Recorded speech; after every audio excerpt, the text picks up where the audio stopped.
My fellow Guardians, what is going on, y'all? Your dude Sly here, and welcome back to part 2 of my Deep Stone Crypt raid guide, the Atraks boss fight.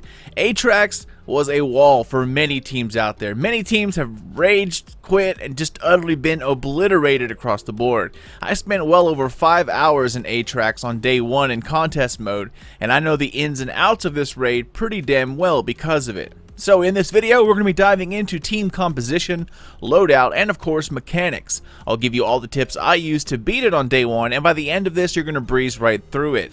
Now, one thing to note, this video is coming out early on the second day of the raid going live, November 22nd, only 30-something hours after the raid debuted, so this strat is definitely an early version. Things might and probably will change. I mean, weapons, stances, advice, but no matter what, this guide will get you through this boss fight and onto the final boss, as well as the absolutely gorgeous platforming puzzle. But this encounter uses the knowledge you gained from my first encounter video, part 1, except this time you're going to use the augments in a different way. So with that, welcome to Sly Nation, thank you for watching, and let's get this bad boy started. So for team composition, in all honesty guys, it really does not matter for this boss fight. Play on whatever character you deem to be your best and fastest. As for loadout, let's start with armor. Warmind cells did absolutely nothing for me on day 1. It was a complete waste of materials putting those things on. For this encounter, I'd recommend stasis for just about all classes, or for warlocks, good old-fashioned well lock or devour, both work. Hunters, tethers with Orpheus rigs works the best, but all subclasses are viable here. Titans stick with stasis. That Titan slide and freeze effect is just too damn good, and the added weapon damage from the fragment is pretty hard to beat as well. So be sure to have your fragment that gives you the extra damage when freezing an enemy, and I would use the tracking cryo grenades for this fight as well because there are a lot of Heidi adds. On your armor, equip Lucent Blade with stacks on stacks or supercharged. If you need help staying alive, Protective Light is just so damn good and it will help you stay alive long enough to get to safety. Spec for recovery and class abilities. If you can squeeze on the mod which gives you grenade energy when using a grenade, and class ability usage grants more class ability energy or grants grenade energy, both of those are great to use, but Protective Light and Lucent Blade should be priority. If nothing else, Protective Light and the mod that grants light charge from picking up orbs of power. Those two over the rest. But if you can squeeze on the chest mod that grants you extra arc damage reduction, that's also going to help out tremendously as well.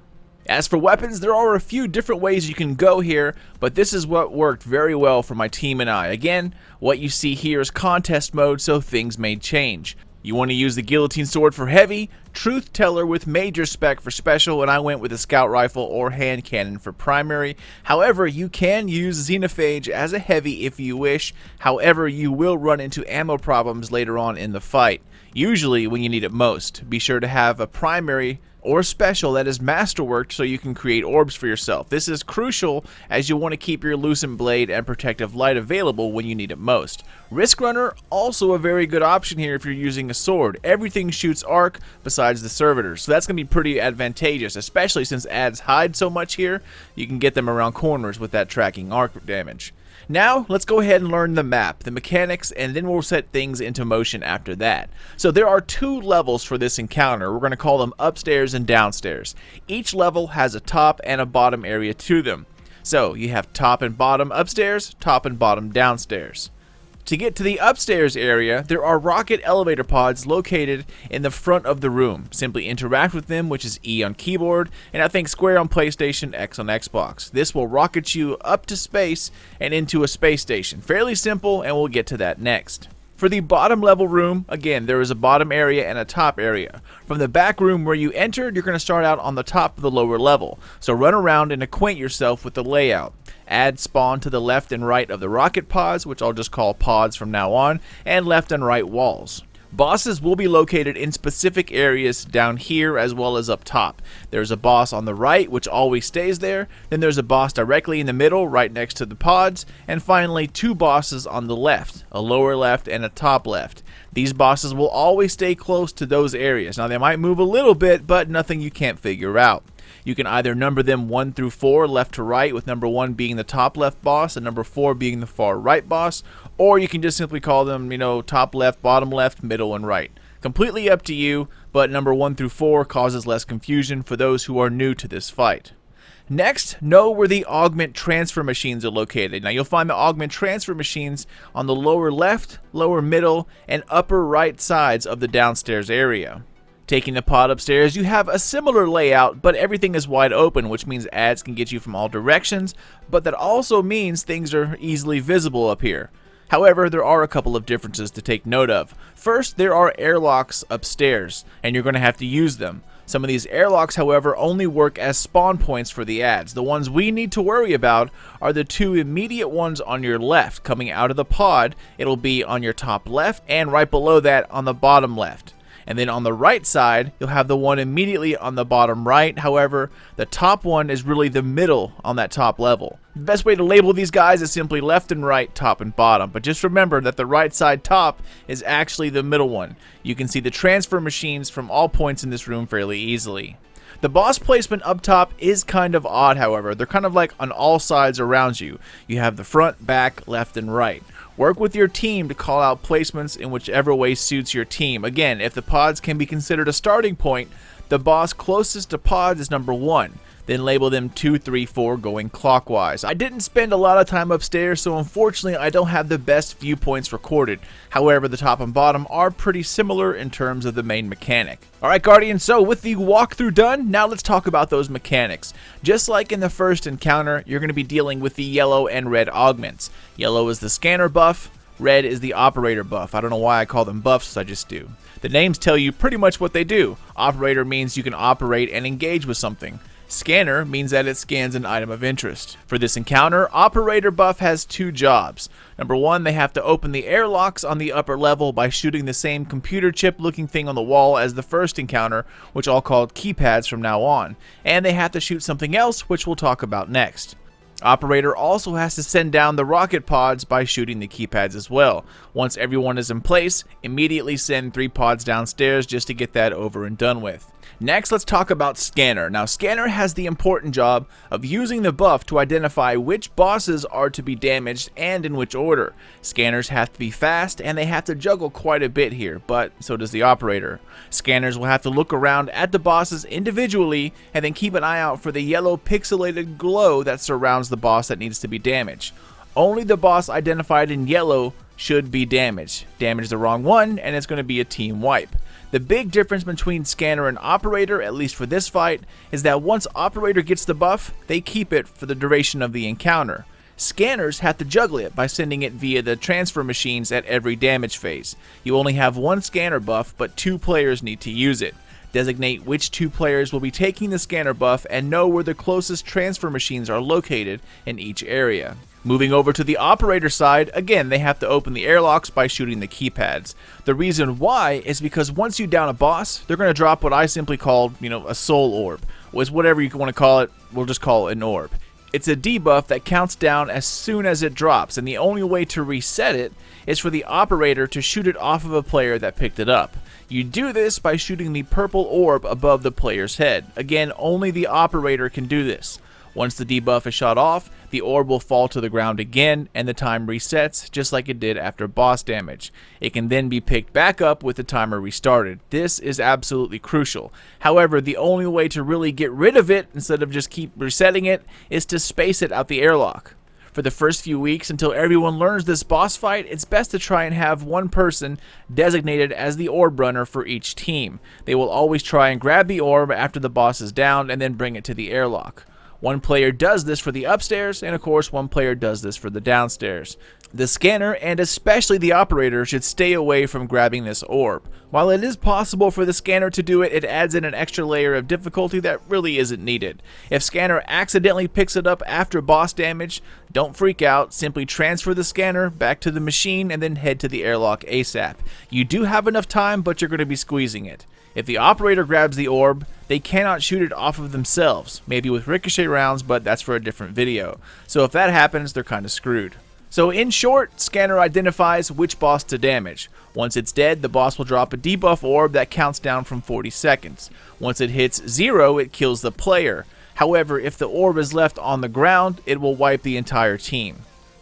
So once boss is identified, call it out, collapse as a team, and then take out the boss.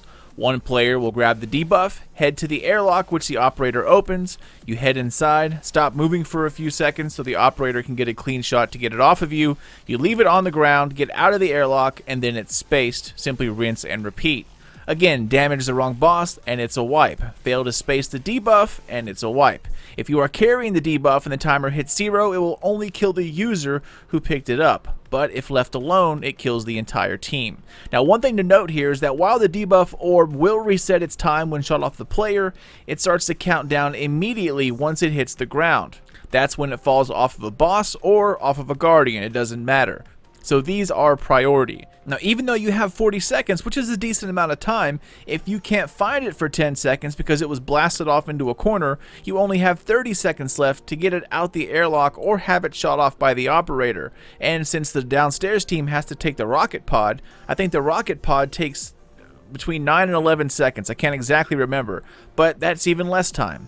It helps to have designated people taking these orbs up and spacing it, at least in these early weeks, as they will know exactly how to handle it and where to go every single time.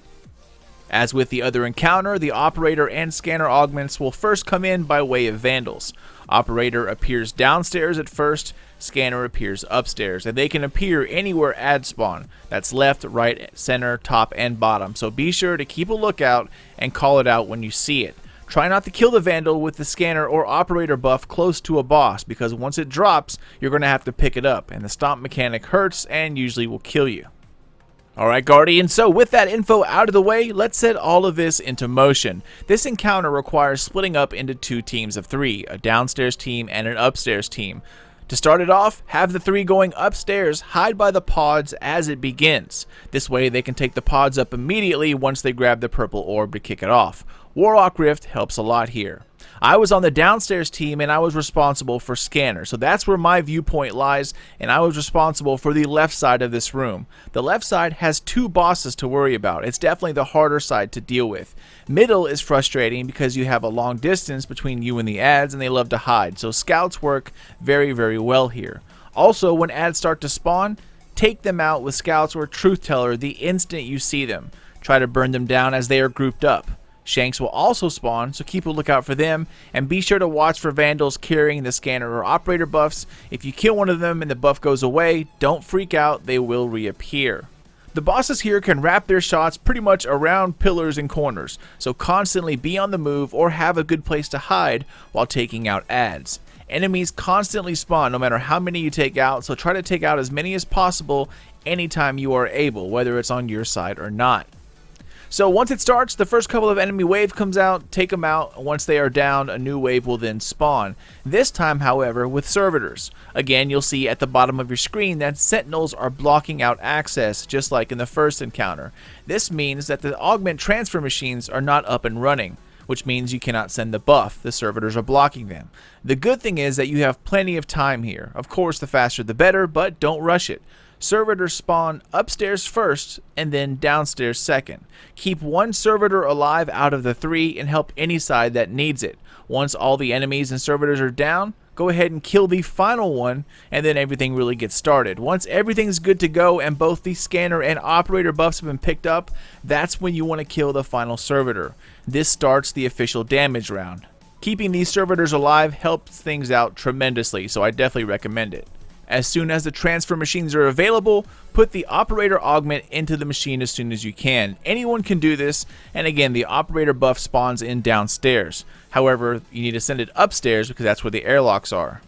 The upstairs team is currently using the scanner at this time to identify their boss because they have damage first. It's easiest to designate 1 person to use and keep the operator buff the entire time, while the same goes for scanners. Have 1 person on the upstairs team be designated and 1 person on the downstairs team. Once the upstairs team damages the correct boss, the designated operator upstairs grabs the operator augment to free up the machine while the scanner holder inserts the scanner buff into the transfer machine. The 3rd player upstairs will then grab the orb that the boss dropped. You have to juggle the scanner augment between the 2 levels. As soon as you're done damaging the boss, immediately insert the scanner into the transfer machine and then deal with spacing the orb. Like I mentioned, upstairs gets first damage. Once you hear the audible scream, that means the boss has been stunned and it's time to swap. Whoever the scanner user is on the downstairs team needs to be at the middle station awaiting to pick it up immediately. Once it's there, grab it and then hop up towards the middle boss. There's kind of a gap in the floor above you. This lets you go up and down on your level with ease. Now, even though there are windows, it takes practice here, guys. The ideal spot I like to use was a spot located between left and middle. This way I could see, well, mostly, 3 of the 4 bosses. If it wasn't one of those 3, then of course that only leaves the right side boss. So get to this spot with the scanner buff as soon as possible. Use Titan Barricade or Rift to stay alive. Keep an eye on a boss and you'll notice that it starts to wind up into a set animation. A few seconds before this animation happens, one of the 4 bosses will have this kind of pixelated yellow glow, and that's going to be your signal. Try to identify that as early as possible and call out which boss it is.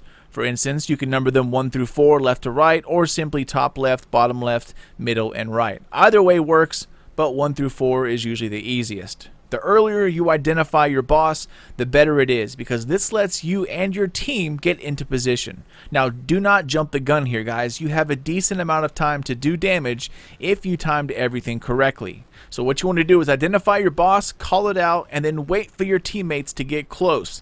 Once they are, count it down, 3, 2, 1, and then everyone do damage. It looks like 3 quick attacks with the sword followed by 1 or 2 heavy attacks is your go-to combo for the best sword damage. Now, even though the boss will leave, you can still damage that soul orb for a second or 2 afterwards. So don't stop swinging until you see the numbers go away.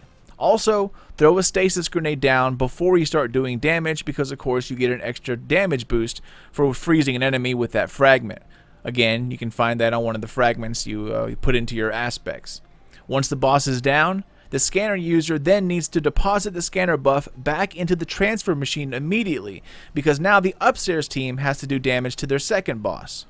Now, one of the downfalls about swords, because of the proximity to the boss when using it, you can never really tell who's going to accidentally grab the orb. All it takes for you is to just accidentally touch it and it clings to you. It works best to designate one guardian who will always collect it, but either way, whoever gets it, do not panic. If the scanner user gets it, simply run down, deposit the scanner, and then book it towards the pods. Get inside, be sure to keep an eye on the countdown, and the best way to avoid grabbing it altogether is just simply do 2 to 3 light attacks with the sword, 1 heavy attack, and then back up. Simply use your primary or truth teller grenade launcher from a distance for a little extra added damage. This makes sure you don't grab the orb. Okay, so with the first boss down and the orb in tow, you now have to space it. So if you're on the downstairs team, you want to head to the rocket pod and be careful of the remaining bosses, as they are now out of their animation and will stomp you if you get too close.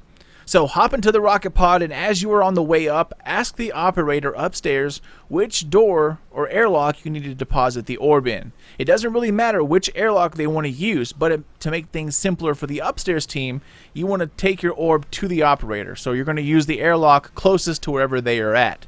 If your countdown is low, tell the operator to shoot it off of you as soon as you exit the pod. But if you do everything correctly, you should have enough time. Anyways, once you have the orb and you know which airlock to go to, all you have to do is run inside the airlock, stand still for a split second, let the operator shoot it off of you, causing it to drop on the floor. You then run out the airlock, operator closes the door, the orb gets spaced. That is 1 cycle. This happens 3 times for the upstairs team, 3 times for the downstairs team. Now, the good thing about being on the upstairs team is that you don't have to take the pods back down. Once you space it, you're already back to where you need to be. Now, the reason why it's best that the scanner not pick up the orb is because this will then throw off the flow. Because if scanner has to head upstairs, now another player needs to grab scanner and be the call-out person. Now, even though it's not hard, practice makes perfect, and one simple mistake will wipe the team. Also, one thing to note, the downstairs team will sometimes have to do damage with only 2 players, as of course one of them will be taking the orb upstairs. Now, it's no big deal, swords are more than powerful enough to take it out, and 1 player can actually take care of a boss by themselves if need be. However, you want at least 2 for max damage.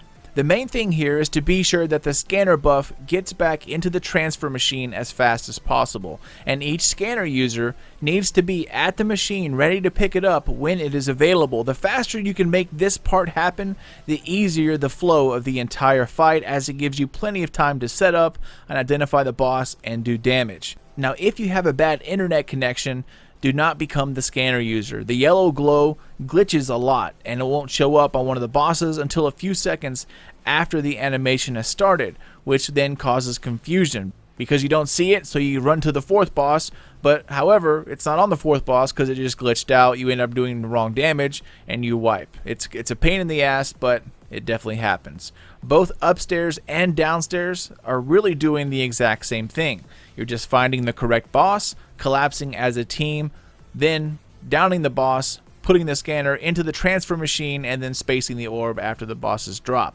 You simply rinse and repeat that. Now, if you start this encounter and your bosses are in their animation before you are even able to grab the scanner from the machine, you need to make sure the other team members remember to deposit the scanner immediately after damage. You can get away with a few seconds, but don't push it.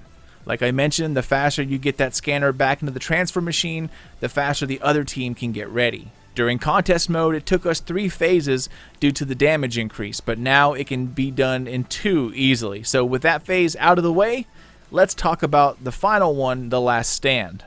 Now in total, you're going to be damaging 6 bosses leading up to this. 3 downstairs, 3 upstairs, and then the round resets. That's one phase. Once you get to this line here, it's time for final damage, in which everyone then needs to book it upstairs. So the operator, like I said earlier, needs to send down 2 additional rocket pods, 3 in total, so they are all ready to go. That way everyone can just simply jump into a pod and head upstairs when they need to.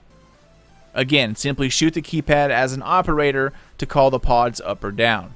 Now, if you hit this line and the scanner buff is upstairs, you want to keep it upstairs. If you hit this line downstairs, do not bring the scanner buff with you in the rocket pod. You want to complete your cycle, guys, so be sure to put the scanner back in the transfer machine before using the pod, as the scanner upstairs has to identify the first final damage boss ASAP. When all of this happens, do not forget your normal mechanics of the boss that you just killed to get to final stand. During this last portion, the operator will not be doing damage, as number 1, it's not needed, and number 2, they need to focus on those orbs. The player who brings the last soul orb up the lift needs to do the normal mechanic and finish things with the operator of spacing it out the airlock, while the rest of the team then starts doing the final stand damage. Now, some guides will tell you that you can juggle this orb around, and while you can, it's just unnecessary. You don't need that many people. Just get rid of it instead of juggling it around. Makes life much easier. Once it's spaced, you can then rejoin the final stand damage part if you wish. But again, having 3 swords or 6 really makes no difference. You still have to kill 4 bosses no matter what. So during this final phase, all bosses are going to teleport upstairs. That's going to be 8 in total, and all 8 of them will be scattered around, plus the main boss, whose health is being damaged. Upstairs scanner will identify the bosses in which you need to kill. However, just like earlier, there will only be 1 at a time. The way we did it was to simply follow the scanner, as callouts become crazy at this point, and since you're running in every direction, left and right are relative to you. Also, like I mentioned, it only takes 1 or 2 people to drop a boss with a sword. So instead of being a damage dealer, you can go around and collect the soul orbs if you wish. How you do this final phase, completely up to you and your team. And yeah, that's about it, Guardians. It might seem like a lot to take in, but once you see the cadence, the kind of flow of this fight, it makes it much easier. And with contest mode off, you're going to be able to kill everything faster and take more shots while exposed. So don't worry, you guys absolutely got this. The upstairs team is doing the exact same job as downstairs team. Only difference is the operator spacing the orbs, which I shown you earlier. Operator keeps the augment the entire time. Now, if operator dies, have 1 person pick it up off the ground and then put it into the transfer machine so it does not despawn. Revive the operator, and then they can go collect it from the transfer machine. Again, once an augment, or buff as I call them, goes into the transfer machine, you can pick up that same augment from any area, both upstairs and downstairs. So, for instance, if you put the scanner buff, say, into the machine upstairs on the left, you do not have to pick it up on the left machine downstairs. You can grab it from any of the 3 terminals that are there. However, I always recommend to grab it from the middle terminal, that way you're closest, to all 4 bosses. But deposit it back into whichever terminal is closest to the boss you just killed. That saves time and allows the scanner who gets it next to get to where he needs to be faster. Don't worry about Titan Bubbles or Warlock Wells here, as damage really is not the issue. It's the callouts and the speed of the scanners. If you need a well to survive, then by all means go for it. Ad clearing supers are more useful here, as the servitors are a bit tanky. So yeah, anyways, that's about it, y'all. Quite a bit to take in. However, you totally got this. You're simply using the knowledge from the first encounter, but just in a different way. Give it a few runs, and if you have any questions, definitely comment down below. There are totally knowledgeable subs here on my channel that can help, and if I see your comment, I will also respond as well. After y'all beat this, you will see one of the most spectacular jumping puzzles Bungie has created, at least in terms of skybox imagery wise. It's not really a jumping puzzle, more like a tour via traversal, but anyways, it's beautiful. So that's it. Again, this guy was made early in day 2, so things may change, strats may change as this video ages. But as for me, that's it, guys. Thank you all so much for not only watching, but for supporting Sly Nation. There are a ton of guides out there on the internet, and I've been making my raid guides since King's Fall back in Destiny 1. So thank you for watching me when there are so many other options out there. If you're new to my channel, then welcome, Guardian. Subscribe for more DSC raid guides, as well as other guides, secrets, and videos covering everything Destiny 2 Beyond Light.